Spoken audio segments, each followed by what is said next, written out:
হত্যা মামলায় 2 আসামির মৃত্যুদণ্ড হাইকোর্টে বহাল, 4 জনের যাবজ্জীবন, 10 জন খালাস। ঢাকা দিল্লি সম্পর্ক নিয়ে ইতিবাচক আলোচনা হয়েছে ত্রিবেদী। জ্বালানি সহায়তায় আগ্রহী যুক্তরাষ্ট্র।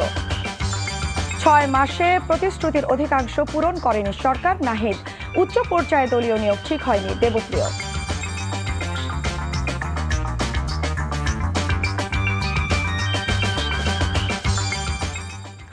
আসসালামু আলাইকুম, স্বাগত জানাচ্ছি এনটিভির দুপুরের খবরে।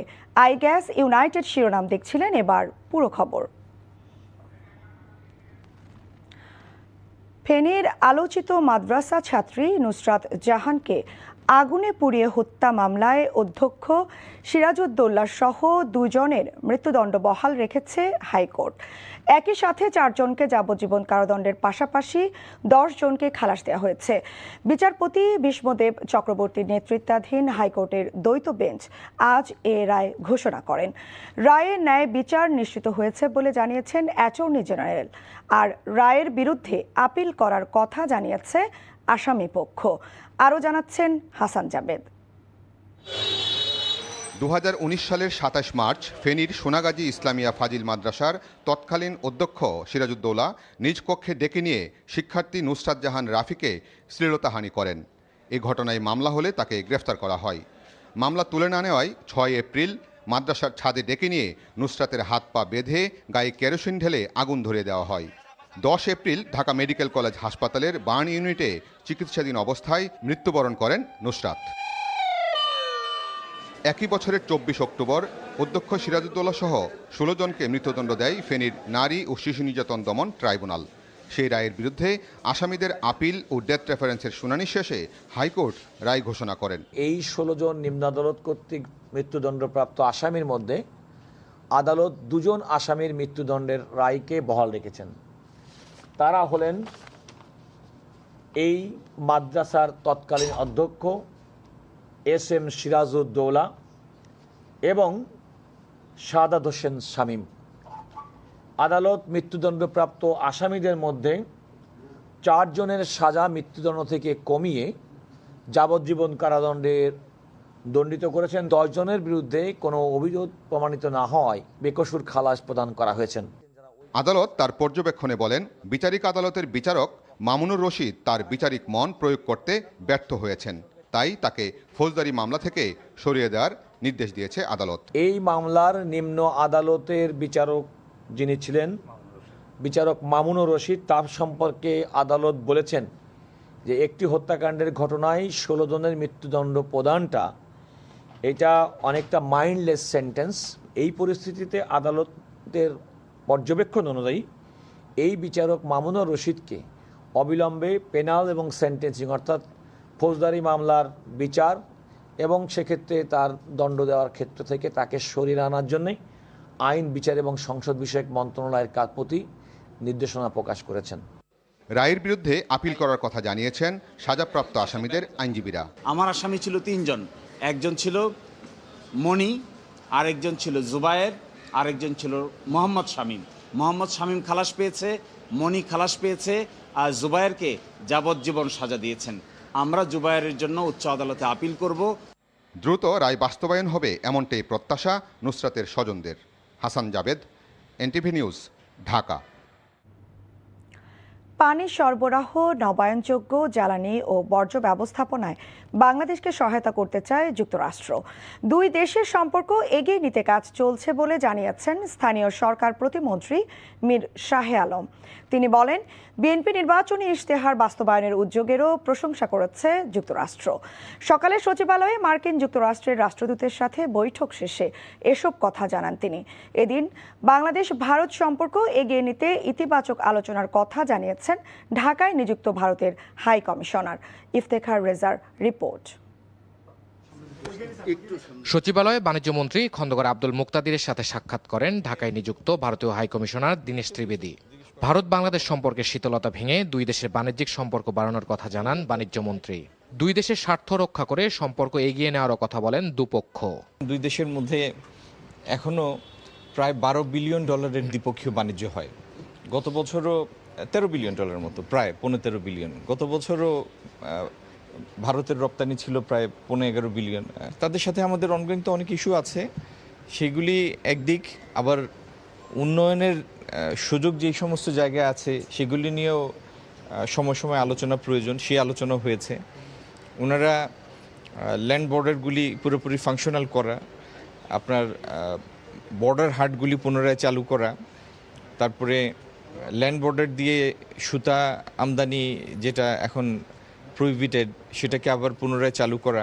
আমার লেভেল থেকে তো আমরা সব কথাবার্তা হবে, কিন্তু এইটাও দরকার যে অফিসার লেভেল, আমাদের অফিসার্স আর বাংলাদেশের যে বাণিজ্য মন্ত্রণালয়ের অফিসার, ওরা রেগুলার টাচে থাকা দরকার। দেখুন দুদিকে আছে, একটা পলিটিক্যাল লেভেল ওটা থাকবে, আর সবসময় আমি বলি যে ডেমোক্রেসিতে ইস্যু থাকবে, আর অন্য হচ্ছে মানুষের কি চায়। এদিন স্থানীয় সরকার, পল্লী উন্নয়ন ও সমবায় মন্ত্রী ও প্রতিমন্ত্রীর সাথে বৈঠক করেন যুক্তরাষ্ট্রের রাষ্ট্রদূত ব্রেন্ট ক্রিস্টেনসেন। দেশের পানি সরবরাহ ও বর্জ্য ব্যবস্থাপনা খাতে সহায়তা করার আশ্বাস দিয়েছেন মার্কিন রাষ্ট্রদূত। আমরা বলেছি যে আমাদের এখানে water supply, waste management, renewable energy, এই বিষয়গুলোতে আমরা নোটিশ করেছি যে তারা ইনভেস্ট করতে পারে পিপিপি মডেলে, পাবলিক পার্টনারশিপ মডেলে। তো সেই বিষয়গুলো উনি বললো যে আমরা অফিসিয়ালি নোটিশ করব, আলোচনা করব। মূলত ছিল এটা সৌজন্য সাক্ষাৎ, এর ফাঁকে আমাদের পলিসি, সরকারের পলিসি নিয়ে আলোচনা হয়েছে। মঙ্গলবার ডেনমার্কের রাষ্ট্রদূতের সাথে বৈঠক করবেন স্থানীয় সরকার মন্ত্রী ও প্রতিমন্ত্রী। Iftekhar Reza, NTV news, Dhaka. দলের নাম ভাঙিয়ে অনৈতিক কর্মকাণ্ডে জড়িতদের বিরুদ্ধে কঠোর ব্যবস্থা গ্রহণের হুঁশিয়ারি দিয়েছেন বিএনপির ভারপ্রাপ্ত মহাসচিব রুহুল কবির রিজভী। দুপুরে শহীদ রাষ্ট্রপতি জিয়াউর রহমান এবং সাবেক প্রধানমন্ত্রী বেগম খালেদা জিয়ার মাজারে শ্রদ্ধা নিবেদন শেষে তিনি বলেন, শত ষড়যন্ত্র মোকাবেলা করে এগিয়ে যাচ্ছে বিএনপি। দলের নাম ব্যবহার করে যারা অপকর্ম ও অনৈতিক কাজে জড়াবে তাদের কোনো ছাড় নয়। স্থানীয় সরকার নির্বাচনে দলীয় প্রতীক না থাকায় দল থেকে প্রার্থী মনোনয়নের সুযোগ নেই। বিএনপির নতুন ভারপ্রাপ্ত মহাসচিব জানান, যোগ্যতার ভিত্তিতে একক প্রার্থী ঠিক করবেন স্থানীয় নেতাকর্মীরা। সরকার ও দলের বিরুদ্ধে নানা ষড়যন্ত্র অব্যাহত রয়েছে জানিয়ে রিজভী বলেন, সবকিছু মোকাবেলা করেই তারেক রহমান দেশকে এগিয়ে নিয়ে যাচ্ছেন। জনগণ, সরকার এবং প্রধানমন্ত্রীর ওপর সন্তুষ্ট। দলের নাম ভাঙিয়ে নানা ধরনের অপকর্মে যুক্ত ছিলেন তাদের বিরুদ্ধে শক্ত পদক্ষেপ নিয়েছে। সুতরাং কেউ অনৈতিক কাজ করবেন না, গঠনমূলক কাজে থাকবেন। দলকে শক্তিশালী করতে হবে এবং দলের নেতাকর্মীরা যাতে তারা জনগণের প্রতিনিধি হিসেবে কাজ করতে পারে সেই চেষ্টাই তারা করবে। ফ্যাসিবাদের পুরনো পরিকল্পনা অনুযায়ী বিএনপি দেশ পরিচালনা করছে বলে অভিযোগ করেছেন এনসিপির আহ্বায়ক নাহিদ ইসলাম। বলেন, অব্যবস্থাপনা, অদক্ষতা এবং পরিকল্পনাহীনতার কারণে ফ্যাসিবাদী কাঠামোর দিকেই ফিরে যাচ্ছে বর্তমান সরকার। নির্বাচনের আগে বিএনপি সরকার যে প্রতিশ্রুতি দিয়েছিল তার অধিকাংশই রক্ষা করতে পারেনি বলে মন্তব্য করেন তিনি। এ সময় সংকটের সমাধান না আসলে রাজপথে গণ আন্দোলন গড়ে তোলার হুঁশিয়ারি দেন নাহিদ। জুবায়ের প্রধানের রিপোর্ট। সোমবার রাজধানীর বাংলা মোটরে এনসিপির কেন্দ্রীয় কার্যালয়ে বিএনপি সরকারের 180 দিনের ব্যর্থতা ও দলীয় প্রতিক্রিয়া নিয়ে সংবাদ সম্মেলন করে জাতীয় নাগরিক পার্টি এনসিপি। কিন্তু নিদারুণভাবে ব্যর্থতার পরিচয় দিয়েছে। এ সময় দলের আহ্বায়ক নাহিদ ইসলাম বলেন, অব্যবস্থাপনা, অদক্ষতা এবং পরিকল্পনাহীনতার কারণে বর্তমান সরকার দেশকে ধ্বংসের দিকে নিয়ে যাচ্ছে। এই 6 মাসের যে কোনো সংকটের কথা আসলেই বর্তমান বিএনপি সরকার হয় অন্তর্বর্তী সরকারের উপর দায় চাপাচ্ছে অথবা ফ্যাসিস্ট সরকারের উপর দায় চাপাচ্ছে, কিন্তু আমরা মনে করি এটি কোনোটাই গ্রহণযোগ্য না। অন্তর্বর্তী সরকার আরও বিধ্বস্ত পরিস্থিতিতে দেশের দায়িত্ব কিন্তু সেই সময় নিয়েছিল। বলেন, আইন শৃঙ্খলা, দ্রব্যমূল্য নিয়ন্ত্রণ ও বিদ্যুৎ সরবরাহে সরকার প্রতিশ্রুতি পূরণে ব্যর্থ হয়েছে। এ সময় গত 6 মাসে 830টি সহিংসতার ঘটনায় 770টিতে বিএনপির সংশ্লিষ্টতা এবং দলীয় কোন্দলে 273টি সংঘর্ষে 31 জন নিহত হয়েছেন বলে দাবি করেন নাহিদ ইসলাম। প্রত্যেকটা ইস্যুতে আমরা মাঠে থাকব। সরকার যদি এই সংকটগুলার সুরাহা না করে, সরকার যদি সেই তার যে পুরনো রাজনীতিতে তারা প্রত্যাবর্তনের চেষ্টা করছে, তাদের প্রতিশ্রুতি থেকে সরে যেয়ে সেই জায়গা থেকে যদি সরে না আসে, তাহলে তারা ব্যাপক গণ আন্দোলনের মুখে তারা পড়বে এবং জাতীয় নাগরিক পার্টি এনসিপি সেই জায়গা থেকে রাজপথে এবং সংসদে অবস্থান জারি রাখবে। মানবাধিকার লঙ্ঘন, বিচার বহির্ভূত হত্যার নিরপেক্ষ তদন্তের দাবি জানিয়েছেন নাহিদ ইসলাম। জুবায়ের প্রধান, এনটিভি নিউজ, ঢাকা। এই মুহূর্তে নবম পে স্কেল বাস্তবায়ন ও ক্রমবর্ধমান ভর্তুকি দেয়াই সরকারের জন্য সবচেয়ে বড় চ্যালেঞ্জ বলে মনে করেন বেসরকারি গবেষণা প্রতিষ্ঠান সিপিডির সম্মানীয় ফেলো ডক্টর দেবপ্রিয় ভট্টাচার্য। বর্তমান সরকার সংস্কার বাস্তবায়ন ও বিভিন্ন সিদ্ধান্ত নেওয়ার ক্ষেত্রে রাজনৈতিক সাহস দেখাতে পারছেন না। সকালে রাজধানীর ধানমন্ডিতে প্রতিষ্ঠানটির কার্যালয়ে সরকারের প্রথম 6 মাসের অর্থনৈতিক পর্যালোচনা নিয়ে আলোচনায় এমন মন্তব্য করেন তিনি। দেবপ্রিয় বলেন, গত 6 মাসে কাঠামোগত সমস্যার মধ্যেও দেশের সামষ্টিক অর্থনীতির স্থিতিশীলতা ফিরলেও তা এখনও ভঙ্গুর অবস্থায় আছে। এক্ষেত্রে আগামী দিনে অর্থনৈতিক পুনরুদ্ধার আরও দীর্ঘায়িত হবে বলে আশঙ্কা করেন তিনি। এছাড়া চলতি অর্থ বছরে রাজস্ব আহরণের ক্ষেত্রে 1.5 লক্ষ কোটি টাকা ঘাটতি থাকবে বলে উল্লেখ করেন তিনি। গত 6 মাসে 95টি কারখানা বন্ধ হয়েছে। এই সময়কালে 62,000 কর্মসংস্থান হারিয়েছে বলেও জানান তিনি। এর কারণ হিসেবে সক্ষমতা ও সমন্বয়ের অভাবকে দায়ী করেন তিনি। অর্থনীতির কিছু সূচকে উন্নতি হলেও আগামীতে উদ্বেগ ও উৎকণ্ঠা রয়েই গেছে বলে মনে করেন ডক্টর দেবপ্রিয় ভট্টাচার্য। সক্ষমতা এবং সমন্বয়ের অভাবের জায়গাটা অনেক ক্ষেত্রেই রাজনৈতিক দূরদর্শিতার অভাব প্রতিফলিত হচ্ছে কিনা, এইটা আমরা একটা নির্দয় ভালোবাসার কথা সর্বদা বলেছি। সেইটাতে ওনাদের এই মুহূর্তে যেতে হবে এবং সেটার মাধ্যমে ওনারা জনতুষ্টিবাদী যে পদক্ষেপগুলো নিচ্ছেন সেগুলি মনোগ্রাহী হলেও কঠিন অর্থনীতির ভিত্তিতে আমাদের বিনিয়োগ, বাণিজ্য, কর্মসংস্থান ইত্যাদির বিষয়টি অনেক বেশি গুরুত্বপূর্ণ। দীর্ঘ 1 মাস পর শনিবার থেকে গ্যাসের সরবরাহ বাড়লেও সংকট এখনো কাটেনি। বিশেষ করে শিল্প কলকারখানায় গ্যাসের প্রয়োজনীয় চাপ না পাওয়ায় উৎপাদন ব্যাহত হচ্ছে। রাজধানীর বিভিন্ন এলাকায় সিএনজি পাম্পেও দেখা গেছে যানবাহনের দীর্ঘ সারি। 3 থেকে 5 ঘন্টা অপেক্ষা করেও গ্যাস পাচ্ছেন না চালকরা। বাসা বাড়ির আবাসিক গ্রাহকরাও স্বল্প সরবরাহের কারণে রান্নাবান্না নিয়ে ভোগান্তিতে পড়েছেন। পেট্রো বাংলার তথ্য অনুযায়ী শনিবার সন্ধ্যা 6টায় দেশে মোট গ্যাস সরবরাহ ছিল 231 কোটি 10 লাখ ঘনফুট। এর মধ্যে দেশীয় গ্যাস ক্ষেত্র থেকে 162 কোটি 40 লাখ এবং এলএনজি থেকে 68 কোটি 70 লাখ ঘনফুট গ্যাস সরবরাহ হয়েছে। রোববার সন্ধ্যা 6টায় মোট সরবরাহ বেড়ে দাঁড়িয়েছে 238 কোটি 20 লাখ ঘনফুট, অর্থাৎ সরবরাহ বেড়েছে 7 কোটি 10 লাখ ঘনফুট। দেশে গ্যাসের দৈনিক চাহিদা প্রায় 400 কোটি ঘনফুট।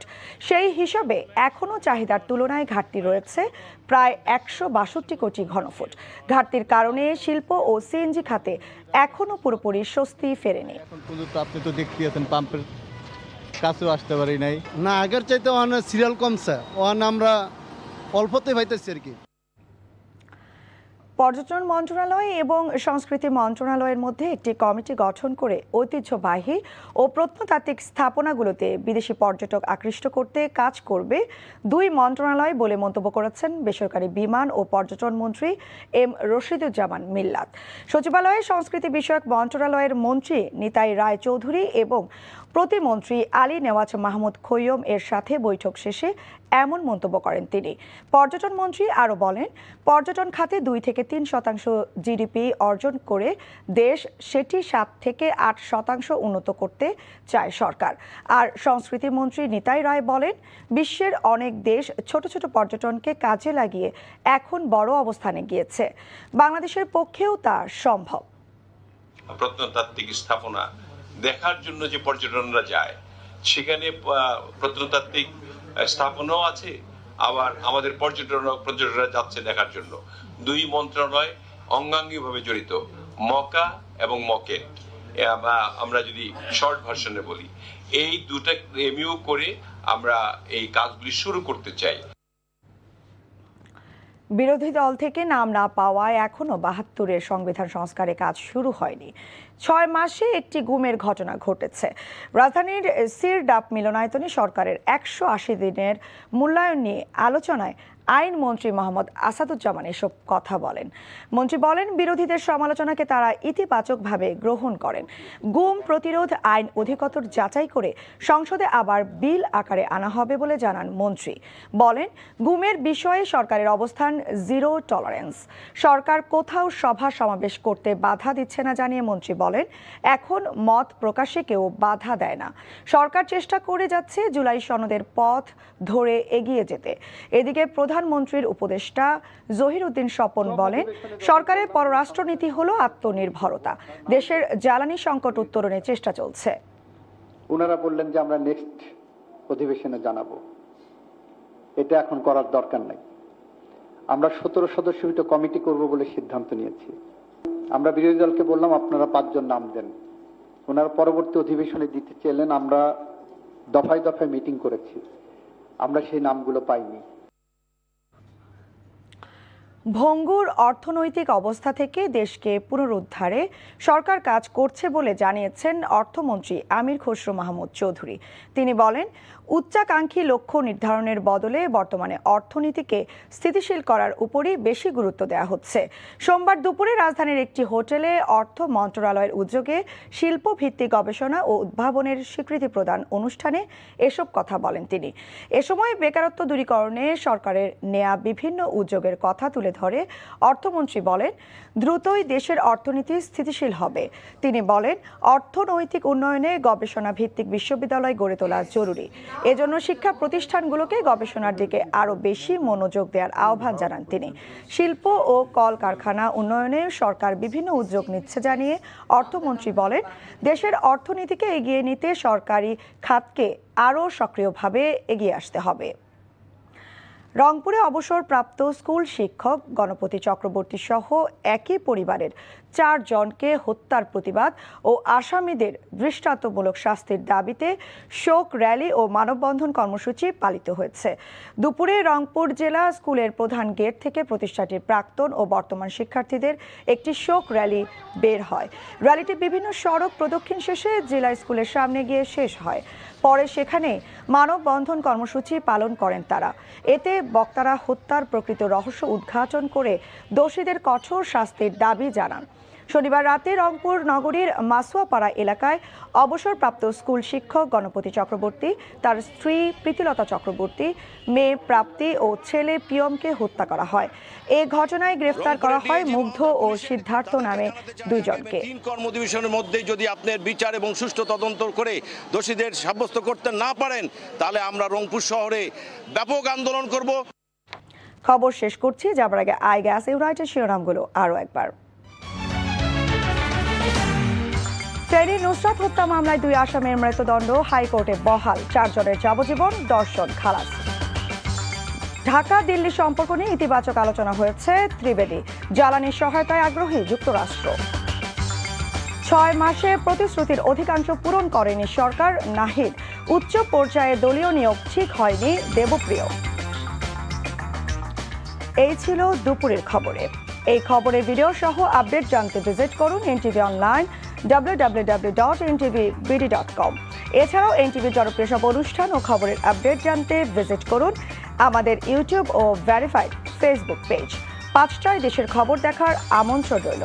ধন্যবাদ সবাইকে।